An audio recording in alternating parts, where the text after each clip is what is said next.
Hi, everybody. Welcome to the Sko Show, your Buffalo's podcast from Mile High Sports. My name's Sean Drotar. Danny Bailey is over there. You see Danny in the booth over at our Mile High Sports studio at number 38 in Rhino, which, by the way, if you're a Buffs fan, watch parties. You want to go out there for the Buffs this year, for all of them, quite frankly. We'll give you more as the season comes along, but expect a lot from Mile High Sports right there at number 38. Best place in all of Colorado to watch. If you are not in Folsom Field, that is the spot you want to be at. And, of course, we want to thank all of our friends at Peckish. Peckish is the reason that we get a chance to do this. Preferred dining partner of CU Athletics. That is not an easy thing to earn. You want to make sure you check it out because of all the wings. And when I say wings, I mean wings, and I mean good wings. We'll get into more of that in a bit too, but named the best wings in Boulder in 2024 by Best of Boulder. So we're delighted to have you. We wanted to take a look, of course, at the Buffs. We know that they'll be getting it going with Georgia Tech in a little bit. We'll have a chance to talk some about that next week. But, you know, the Buffaloes had their opportunity to have a lot of the people we know in the Coach Prime era, Danny. A lot of these guys they're going pro quick, and there were a lot of professional debuts this week. So we want to spell some of those out, but we'll start with the big guy, Shedeur Sanders. We know about Travis Hunter. We'll get to him. Bigger role. But the big story in all of preseason last week was Shedeur Sanders, who ended up playing because the Browns stable of quarterbacks. I don't know. They have a bunch of quarterbacks. They have more than you need. Put it that way. Their stable of quarterbacks are either really old or hurt. And as a result, Shedeur Sanders got to take the start in their first preseason game against Carolina. So now he has a chance to build on that, you would think. But we'll talk more about what will happen with Shedeur Sanders. Talk about what happened with Shedeur Sanders, Danny. He had a terrific game, showed out, took full advantage of the opportunity. By the end of the preseason, a lot of next week's talk that's gone on all this week has been, wow, Shedeur Sanders proved he can play in the NFL. If you show that much, we know you can play quarterback. And in the process, not only did he have a good game, he made things even more complicated for Cleveland, which, quite frankly, not great for Shedeur, but kind of hilarious for football fans in general. Oh, absolutely. He remains at the top of the sports news cycle. Yep. Browns GM Andrew Berry said to him after the game, really, really good job. I'm proud of you. So that's good coming from a guy who maybe he wasn't all in on the Shedeur Sanders train. Oh, the owners weren't. But we know for a fact the owners were not in on that draft pick. It was Barry Stefanski that decided to pull the trigger because he finally tumbled so far. You had to pick him. Had a great game, throws 2 touchdown passes, and looked really, really good. You've seen him, and guess what? It took him 1/2, Danny, to win over the Browns faithful. 1/2. Unfortunately, this week in practice, he suffered an oblique injury, which for a quarterback is something you really can't play through, obviously, if you're gonna throw. And he's not expected to play this week against the Eagles. That's obviously a bad break for Shedeur, because Stefanski said that had he been healthy, he would have had the chance to start this game again. And I'll tell you, going for the 14 for 23, 138, 2 touchdowns against the Panthers, that's one thing. If he were to play pretty well against the Eagles, look, Kevin Stefanski is a good coach. He's won Coach of the Year not once but twice on the Browns. Okay, so he's a really good coach. Shedeur might have made that decision for him. They have Joe Flacco in there, of course. Obviously, he's pretty old. They picked Dylan Gabriel ahead of Shedeur Sanders. That's apparently who the owners wanted. But, obviously we can tell by the Browns record how good the Cleveland Browns owners are at picking football players. And then you still have you have Kenny Pickett that you brought in there. That would be Pickett would have a chance. He's hurt too, so he won't get to play against his old team, the Eagles. He's the guy that at least brings the Super Bowl ring in. Snoop Huntley, Tyler Huntley, they bring in literally after they bring him in this week. He's expected to get the lion's share of the snaps this week against the Eagles. I don't think he's a viable candidate to start, but Shedeur took the monkey wrench, threw it entirely into the mess because, as you might say in wrestling, he is the people's choice. Oh, yeah, it's very clear that they've bought in on Shedeur, and why wouldn't they? He's for everything that people say, he's genuinely handled the situation of going from the college to the NFL very professionally and with a lot of humility. He's like, I'm not going to go out there and tell everybody that I'm the best and I should be the starter because I know there's things I have to work on. He didn't want Coach Prime coming to camp, right? Because he said, I'm not where I need to be yet. And then you get the opportunity this week, even though he's not going to play in that game against the Eagles, he did have a nice little golf cart ride off after practice with Jalen Hurts, Super Bowl champion Jalen Hurts. And they had a nice little chat on their way out from practice. So it's good to see him pulling things from other quarterbacks on other teams. And like you said, there's older guys on his own team who he can pull things from as well, like Joe Flacco, who he's been around a lot. And I found a good quote here from Ben Armandariz of SI. He said, Shedeur on learning from Joe Flacco, I see Joe do something and I'm like, all right, bro, I'm going to go try that. And then I do it and it's cool because I tell him, hey, bro, I did this because I seen you do it. And then he'll be smiling like a proud dad. So Shedeur went from having his real dad to another father figure in Joe Flacco. Good for Joe Flacco, because when he was with the Denver Broncos, he wanted no part of it.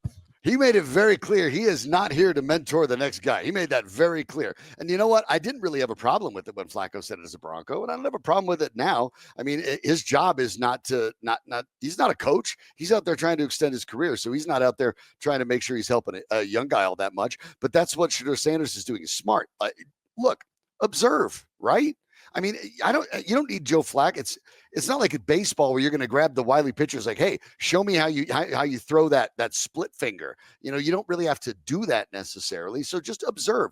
Joe Flacco has been in the league a long time. He's a Super Bowl champion. He's still in the league for a lot of reasons. And some of it is on-field related. Some of it's off-field related. Some of it is understanding how to handle your business. You absolutely should respect that, and you should learn from it. Like, if you're a young player, you want to crib from everybody. You want to ask for advice wherever you can.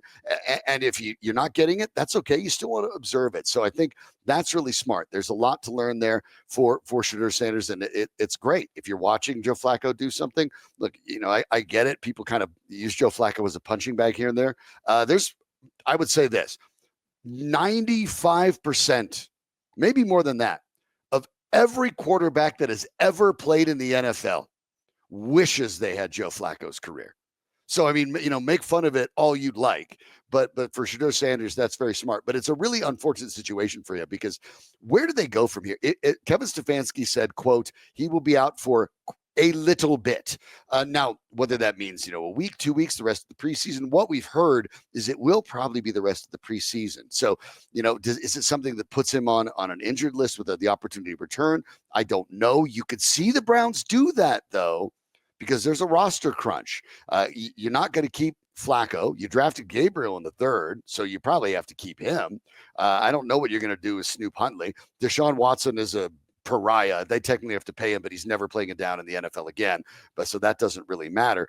But, maybe it's an opportunity to hide Shedeur for a little bit. But if he's healthy, it really forces things. It's fascinating because the Browns already know who they want to start, because what Shedeur Sanders brings is hope. Joe Flacco is fine as a stopgap guy, but you don't really know what Dylan Gabriel will bring. And maybe who knows? The Browns ownership believes in him. But what Sanders brings is a little bit of flash, a little bit of style, that Sanders name, that confidence. But now he's done it. And so for Kevin Stefanski, his hand could potentially get forced. And in many ways, it's a break for Stefanski and bad for Shedeur Sanders that Shedeur's going to miss this game, because, I mean, if Shedeur goes out and did this again, I don't know if Stefanski goes out and starts anybody else, including Flacco. So it's such a weird situation in Cleveland. But the best thing that could have happened to Shedeur Sanders is he got the opportunity to start, and he went out and did it. And that's exciting, because no matter what, even if he doesn't start at the beginning of the season, and he probably won't, full well, there are Cleveland Browns fans that are already buying Shedeur Sanders jersey, and they're just biding their time until he gets a chance to start. For Shedeur, that's okay, because fans are going to wait for the first interception that Joe Flacco throws, or that Dylan Gabriel throws, or that Kenny Pickett throws. You're clamoring for Shedeur. So it's unfortunate he's hurt, and it's unfortunate he's dinged up. But he is actually, he took his opportunity, and he's in a good place. He's in a great place. And if he gets a chance to get healthy, rehab that oblique the way he needs to, and kind of ease into the season watching Joe Flacco or whoever it is kind of get the first couple weeks out of the way, if he is good enough to go, even if the Browns are bad, you got to think that they're going to want to throw him back out there to see what he can do in real games against live bullets that aren't preseason bullets, which are a little more like the bullets out of a Nerf gun. Yeah. And remember, by the way, he's a late round pick with a multi-year deal. He's cheap for a quarterback. So even if there's halfway decent, you have an opportunity. So great for Shedeur Sanders in that game, by the way, the 30-10 win by Cleveland. Jimmy Horn Jr., of course, one of Shedeur's top targets, performed out there for Carolina, 4 catches, 15 yards. He will get his chance this weekend against the Houston Texans in NFL Week 2. We'll turn our attention to the Jacksonville Jaguars, or you maybe call them Buffalo's Southeast at this point, because 3 of their guys are on there. Of course, we'll start with Travis Hunter, Heisman Trophy winner, the number 2 pick in the draft, had an opportunity to get 18 snaps, 10 on offense, 8 on defense against the Pittsburgh Steelers. They did lose that game. It's not as if Hunter really showed out and did something like Shedeur did. Nobody really had that kind of outcome for the Buffs. But then again, Travis Hunter doesn't have an awful lot to prove. And like many of the starters, he will be sitting out this week against the New Orleans Saints. Yeah, the only thing Travis is really out to prove this season is that he can, in fact, play both ways in the NFL like he did in college. How do you feel about that? He did both. I mean, he played 10 on offense, 8 on defense. Mm-hmm. And I think that obviously those numbers aren't going to scale like that for a regular season. Right. I mean, they just can't. I think that he can definitely play both. He'll play more on offense, I would imagine. He's right now listed first on the depth chart as a wide receiver. He's like 2B as a corner on the depth chart. But he's in a good place because he made catches on offense, 2 catches on his 2 targets. He had another catch that got called back on an illegal block. But on defense, he didn't really do anything flashy. He did have a missed tackle. So we'll see if that plays in. Cohen said after the game, he's like, we're going to have to go back and watch and check the tape, obviously, because he didn't look at Travis a whole lot during the game. But I think it's why they drafted him number 2 overall, because he has the ability, he has the drive, and he has the work ethic to make it happen in the NFL, just like he did in college. Yeah, I agree with the work ethic. I do worry. I do worry about being able to do that for the long term. I really do. And we'll find out. I guess I look at it and I think if I were Travis Hunter, I'd be looking at the cornerback position, which I think is both of those positions are elite athlete positions. They both get paid very, very well. But I'd rather be hitting guys than getting hit if it was me. So, I mean, down the road, maybe more defense, but give credit to the Jaguars and Liam Cohen for their head coach to basically say, hey, let's find out what we've got. Let's see what he can handle. That's the point. You pick this guy very, very high. You want to see it. Obviously, he's dealing with what they called an upper body injury. It's considered very slight. They held him out as a precaution. Starters were going to play anyway. Cohen actually talked about how Travis stood next to receivers coach Edgar Bennett the whole practice that he was held out with a play sheet. Cohen actually said, we want him to make sure they're locked in, getting all the calls, understanding the call, being able to watch and execute as well as get it in their minds. That's what they're supposed to do when they're hurt. So all systems go for Travis Hunter, obviously, even though he's not going to play in this preseason game, but he's not playing in this preseason game, not really because of the injury. It's because he's already a starter. Plug and play. So also on the Jags, of course, BJ Green, defensive line, had a quarterback hit and a tackle in the game. Safety Cameron Silman-Craig with a couple of tackles as well. I think BJ Green's going to be part of the rotation on the defensive line there. Silman-Craig's maybe it's a tougher road, but with the starters not playing for the Jaguars, again, an opportunity to maybe show out.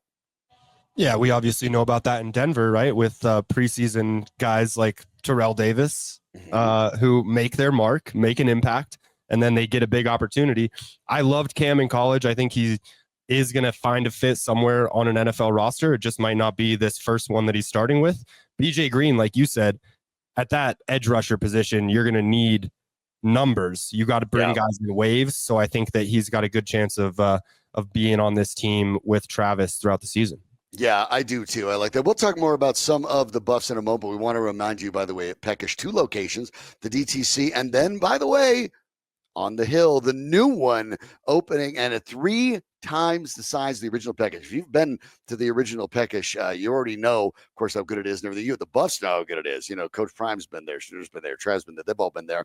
They all enjoyed it as well. But now guess what? Because of that, 3 times as big. It'll come with an expanded menu, including a new lineup of pizza. It's been a while since I've been a student back there, but when I was a student, you know what I liked, Danny? I'm not going to lie.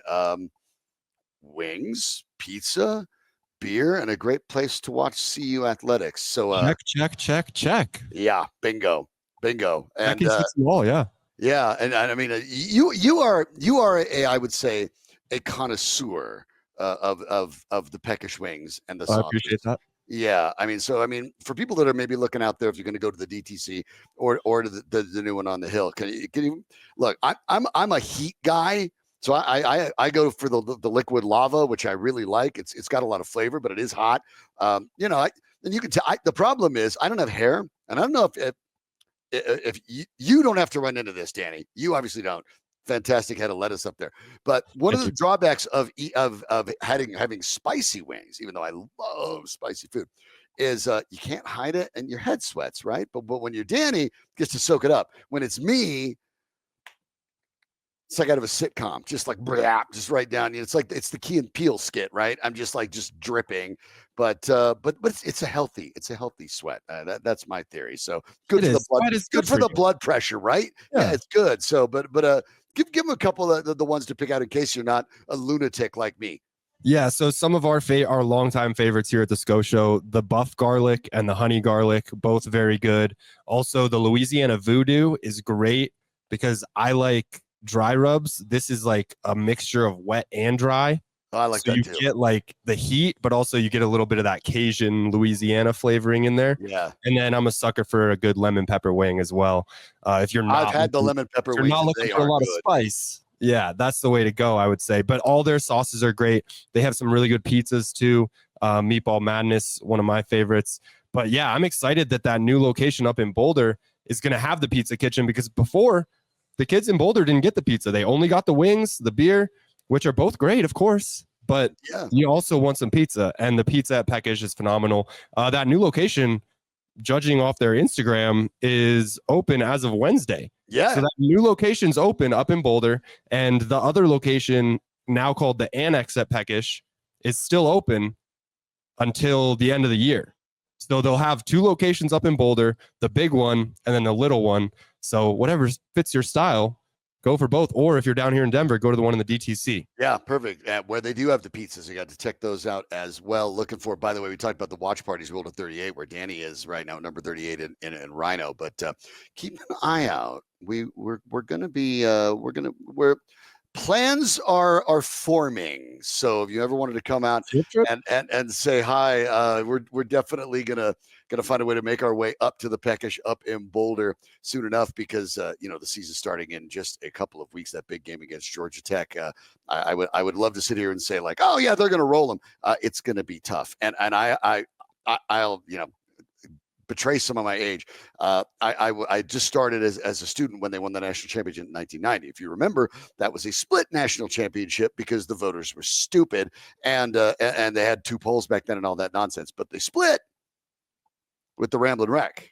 So I have a couple of people that are friends of mine that actually were there at the time, and there's I'm not going to lie, I get it. It was 35 years ago. I get it. At the same time, there's a little in this for me. I need some bragging rights here. I kind of want that one. I'm not going to lie about it. We'll turn our attention back to the NFL preseason. We'll go from Shedeur Sanders to Shiloh Sanders. Shiloh with the Tampa Bay Buccaneers, quarterback hit and a tackle in their win over the Tennessee Titans. The Steelers are next on the docket for Shiloh. Shiloh's kind of hard-hitting mentality is a little better fit for the Bucs. I actually think that was a really good fit, the right kind of team to pick him up, because you go back, you don't have to go back terribly far. If you remember, they had this John Lynch fella who was always hitting people from the safety position to the point where getting a lot of flags, being a rough and tumble kind of guy, an intimidator. That's kind of Shiloh's game. That's something that the Bucs have a tradition of. Oh, absolutely. And guys like Antoine Winfield Jr. ahead of him at that safety position, they have some ballers on defense. And it might be tough for Shiloh to make the roster, but he got his when he could this past weekend in preseason week 1. And yeah, he was happy about that quarterback hit. I'm sure that he was amped up about getting to lay his hands on one of these NFL QBs, even if it was a backup. Yeah, well, he might get Aaron Rodgers for a couple snaps if he gets a crack at it. I don't think you're going to see him very often out there, but they get a chance against the Steelers. The one of the other guy that made a big splash in preseason in week 1 was another one of the phenomenal wide receiver talents that have come through the Buffs over the last couple of years. LaJohntay Wester, now with the Baltimore Ravens. Talk about landing with a good team, by the way, too. How'd you like that? You jump, you get Shedeur Sanders. You're like, oh man, it's not going to get better than that. Hello. Lamar Jackson, and it cracks me up when we've gotten to this point in the NFL. Be like, well, okay, Patrick Mahomes and then Josh Allen and Joe Burrow. I'm like, guys, let's not forget about Lamar. I could make the very good argument. The Super Bowl wings. Patrick Mahomes is the best quarterback in the NFL. Don't bother with the arguments. You want to parse it, fine. You know what the second best guy is? If someone said, I need to win a game, I'm picking Lamar. And the Ravens are consistently good, consistently dangerous. And LaJohntay Wester, that's a team that's had trouble finding consistent wide receivers. Tight ends, not so much of a problem, but finding consistent wide receivers. And you want to make a splash? How's this? 87-yard touchdown return on the kicking game. By the way, it was the first touchdown scored in this NFL season. You want to get noticed? You talked about guys like Terrell Davis getting noticed with a big tackle in the American Bowl in Tokyo way back when. How about, scoring the first touchdown in the NFL season in your debut game on special teams, which we know full well. You know what NFL coaches love if you are not a day one starter? You know what they want to see you do? Contribute on special teams. How'd you like to contribute on special teams? Like, oh, how's a tutty? That'll work. Yeah, that's the greatest thing that you can do in that situation, right? I mean, we've seen Marvin Mims do it here for the Broncos, and I think that LaJohntay Wester, it was funny when it happened. What, Thursday or Friday night?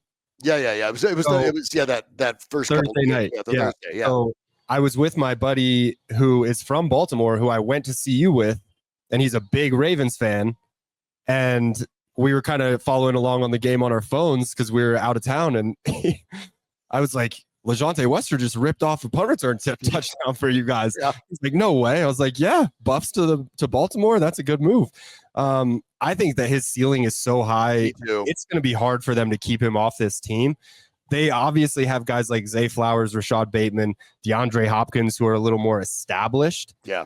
But with the way his ceiling is and getting him so late, I mean, they picked him up in the 6th round, pick 203. So like with Shedeur, he's on a pretty reasonable contract. Yeah. And if you need that blow the top off the defense speed, he's one of those guys that can help give it to you. And if he's going to make those impacts in the returning game too, that's incredible. Yeah, I mean, listed ahead of him in the depth chart is Ty Wallace, but I mean, you start scoring touchdowns, you jump up there quick, and that's the beauty of it. I agree with you that I think he's a lock for the team. I actually, just from the roster and the overall talent, I thought he was going to be there anyway. But I think when you can contribute on special teams that way right off the bat, they already thought they were already a draft pick. I think Wester is not only going to make the team, I think he's going to actually even make some noise as a rookie for Baltimore, even though that team is a true Super Bowl contender. And as such, you gave some of the talent on there. The talent is elite. He's not going to step in and start by anything. But by the end of the year, though, I feel like he's going to be a contributor, not only on special teams, but I think even in the receiving game, because the talent is all there and the opportunity is there as well. So hope for the best. Especially when you got Derrick Henry in the backfield with Lamar. That's nice. Those receivers are getting some open routes. Yeah. Or at least if you can get over the top like LaJohntay can, those guys, if you hesitate for a second, as soon as like Lamar rolls out or whatever, you're stuck. Maybe these guys, they hesitate for a split second. They think about, maybe do I need to charge up and guard Lamar? I guess he's right over the top. And Lamar Jackson last year, if there were any doubters left, I don't know why there were, but if there were any doubters left about Lamar's ability to pass and beat you through the air, you can just ask the Denver Broncos about that. By every metric, a top 5 defense in the NFL, their entire objective against Baltimore was to make sure that Lamar Jackson didn't beat him with their legs.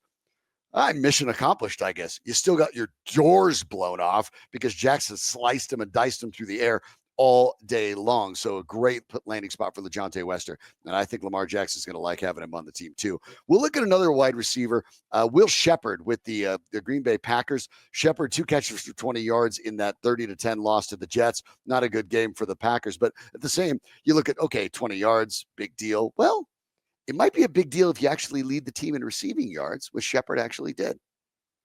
Yeah, he was one of the huge additions when he came over from Vanderbilt and gave the Buffs that size, that kind of possession receiver that is so important in both college and the NFL. But with this Green Bay Packers team kind of trying to find themselves again in the post Aaron Rodgers era now with Jordan Love's going to need some help. So I think Will Shepard's one of those guys, if he can be consistent, and obviously it's preseason, so you can't put too much into it. But if they trust him in preseason, give him another shot, see what he can do these next 2 weeks, and let him earn that spot on the team. Yeah, I mean, there is depth there, obviously, when you're talking about, Dobbs and Jaden Reed and Christian Watson, who obviously is hurt. Dontavian Wicks has been successful. They picked up Nicole Hardman, but Hardman's always been one of those guys that he's kind of been a tease, right? He's everyone looks at the speed and said, man, all he's got to do is catch the ball and be a better route runner. Well, that's easier said than done. So it's a climb, but an opportunity. And when you get that chance and you're leading the team in receiving yards, no matter how many it is, you can step out there and say, coaches look at it and like, well, he was our best guy on that night, even though it wasn't that good a game. And that does matter. So last guy, not a debut, but an interesting one that we wanted to talk about is Xavier Weaver, second year with the Arizona Cardinals. Of course, two catches and a touchdown in the Cardinals' win over the Kansas City Chiefs in the first preseason game. Want to bring up Weaver, of course, because he did get that touchdown. And for fans who were disappointed that the Denver Broncos aren't starting their starters in their home preseason game, well, guess what? It's against the Cardinals. So if you're Xavier Weaver, who the Cardinals aren't starting their starters either, what an opportunity for him. Because even though the Denver Broncos defense is deep and talented, I don't know, but if you're going to play against the Broncos, you'd rather not have to go face, I don't know, Pat Surtain. You'd much rather get Chris Abrams-Drain or maybe Damari Mathis, right? Yeah, absolutely. But Xavier Weaver on that depth chart right now, only guy he's behind is another Zay Flowers. Right. So you got obviously Marvin Harrison Jr. on the other side as well, but Zay Weaver, he's carved out a nice little spot for himself there as a number two, second on the depth chart guy, not number two receiver, but second on the depth chart there in Arizona. And I always loved watching him at CU, but Nate hit me up and said his tickets for Saturday night are free. I might try to go to that Broncos Cardinals game. There you go. Yeah. See Trey McBride, see Zay Weaver, and see some of the Broncos backups. But we were out at that joint practice, obviously. Danny produces the Mile High Sports Today, which I also host with Nate Lundy. And we were out there at that practice and had a chance to see Weaver. And look, whatever rivalry you have with it, fine. But you got to give Trey McBride his love. He is when you get into we're not quite in the Travis Kelce, George Kittle, Brock Bowers area yet. And yes, I put Brock Bowers with Kittle and Kelce. Come at me, bro. But he's right there. I mean, right there. And when we talk about that joint practice, McBride, even for the Broncos defense, they were having a hell of a time trying to stop Trey McBride. So give him his credit as well, coming out of Colorado State. Have done more than their share of terrific tight ends coming out of Colorado State, obviously, over the last a few years. So give them some credit as well. But Xavier Weaver with an opportunity to play in Denver, back in Colorado this weekend against the Broncos. And the NIL world knows no limits. Danny, you had brought to my attention, I missed it because like I said, even though it's been a while since I've been on campus, but I have been known at times, even post campus, just here and there, to maybe have one of those late nights here and there, and hear that little bong noise in the evening. When you get a little hungry, you have something to wash that down with. And the Buffaloes put themselves in an opportunity. A couple guys making a couple bucks from the bell. Yeah, sometimes 3 meals isn't enough. You need fourth meal. And when you're in Boulder, you're often living to the max, so you're probably living Moss.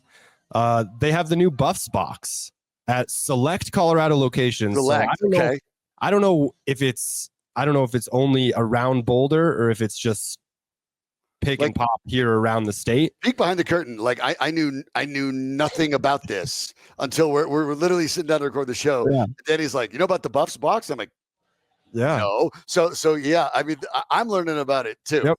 But I okay, saw so some things pop up. I saw some people posting pictures. Very cool that people were posting pictures. There's 4 cups that I've seen. okay. Oh, we're going back to collectible cups? Yeah, collectible. Oh, this is going back in my day now. Cups. So this is okay. I don't know if they're like durable or anything, but I'm gonna have to go find myself. You're just going to put it on a shelf anyway, right? So, yeah. Yeah. But they have Juju Lewis. Okay. Jordan Seaton, of course. Yeah, obviously. Draylon Miller and Quentin Gibson, who has not played a down of college football yet. Okay. But he's already featured on one of the clubs. Either, so, you know. True. That's true. And they've been hooking up in training camp up in Boulder all the time. They're just lighting the world on fire, putting highlights out on social media every other day. So that is who's on the cups that I've seen, at least. And then our handy little Google AI. I'm not a fan of AI, but the Google AI sometimes is helpful. They say right up until it kills us all day. Exactly. But they say what's in the box. So for people who know Taco Bell well, you will be familiar with the items inside: a cheesy gordita crunch. Okay. Beefy 5-layer burrito. Gotcha. Doritos Locos Taco. Gotcha. And the cinnamon twists. And then you get the large drink in a collectible cup. Okay. If there was no cinnamon twist, I was out. You like the cinnamon twist? I've never been a fan. Oh, what? I used to get them, but now I just would prefer to get an extra chips and cheese. Oh my gosh. I know the cheese is fake and I know the chips are bad, but that's what I mean. I don't really like the cinnamon sticks. Oh my gosh. I want dessert, I want chocolate, you know? But it's like crunchy and sweet. Oh my I know it is. My gosh. I used to like them, but I'd prefer a real churro more. Well, okay, but churro that I can bite into. I don't know why Taco Bell doesn't have that. Oh my gosh! Wow. Oh wow! I will eat them. I will eat them if that's what comes. More for me then. Obviously, I can give them to you. Yeah, I'll give them to you. We'll be up in Boulder a lot. We stop by. Yeah, we'll make a trade. There is that Taco Bell right there on what? Oh yeah, on Baseline and Broadway. I know it well. I'm sure they have it there. Yeah, I'm sure they have. Once lived in Willville. That's right. That was my door. Willville vets here. You and me both. All right. Which building? Which building? I lived in Darley South. Oh my goodness. 9th floor. 10th floor. No way. What in the world? That was the girls' floor when I lived there. Oh, we just actually we alternated floors in the business. When I lived there, they were they weren't alternated. They were just together. Yeah, so, I kind of wish they had been, but it was probably for the best that they split us up. Yeah. Wow. Okay. That's disturbing. So we got a trip to Taco Bell. We're gonna do. We're gonna also get up to Peckish in Boulder. Oh, and we'll probably be back at Peckish in the DTC soon as well. Sooner than any of you think. So get ready because I'm not gonna stay away. Congratulations to Peckish for the opening of the new location. Of course, 3 times the size of the original. The pizza menu is on there. And of course, all the great wings, all the great sauces, everything you talked about, as we mentioned, 2024 best wings in Boulder from Best of Boulder, and the preferred dining partner of CU Athletics. We know that the Coach Prime has been there. The teams, their players love it. And where else are you going to go? Where you're going to get yourself a better time? Again, pizza, wings, beer, CU Sports. Beat that.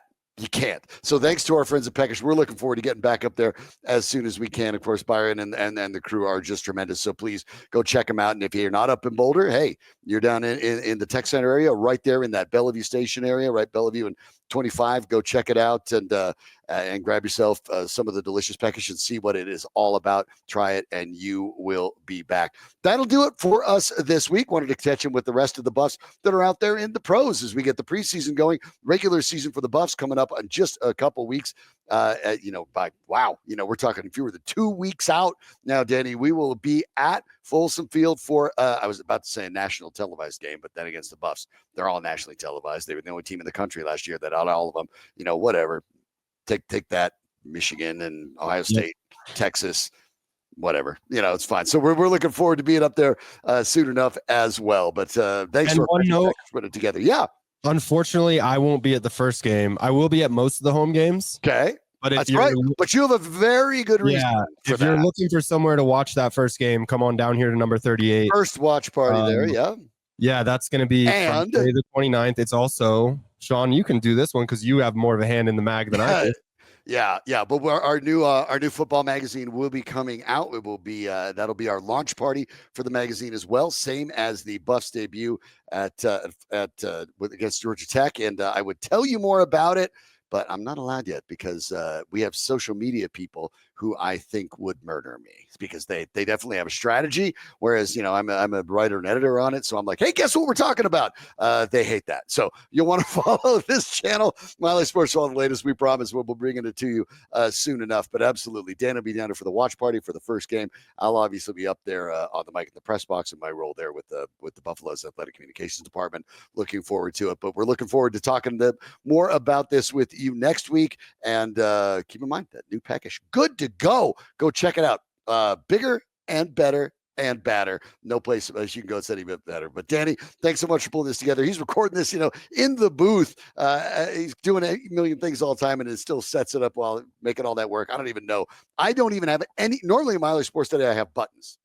I have no buttons here, and that's even better. Not just for me, because I don't want to learn. I'm not going to learn that stuff. I'm too old for that nonsense. But better for Danny, because if I have buttons, I will accidentally push the wrong button.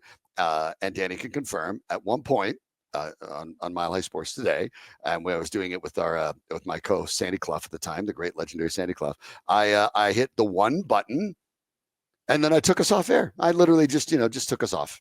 And no more buttons for me. But yeah, Danny remembers that. He's like, yep, that idiot. Yeah. So it's happened to all of us. Yeah. Anybody who's done anything. You are being really nice because I know it has not happened to all of us. But I fight with computers every day, so I sympathize with everyone who has their struggles now and then. What happens? Big red button. So what does Sean do? Of push course. That one. Of course I do. Well, in your defense, it does not say do not push on that button. Yeah, but I mean, it's pretty clear. Like in every video game, that's the stuff that explodes. I mean, I should know better by now, but Danny puts that all together. Thanks for all of us here watching. Make sure you stop by. Also, by the way, if you're by Resolute Brewing at either of its locations, go check out the Sko Show Buffalo Blonde, a Belgian blonde ale that is delicious. And by the way, back on tap at both Resolute locations and at number 38, where you can check out all of that. So that'll do it for us. We're looking forward to preseason week 2 of the NFL to see how what the generation of Buffs can do. And of course, Georgia Tech coming up soon enough. So for Danny Bailey, I'm Sean Drotar. For all of us here at Mile High Sports, you know what you're supposed to say. You can do it with us. Sko Buffs. Let's get at it. All right. We'll catch you next time right here on Mile High Sports.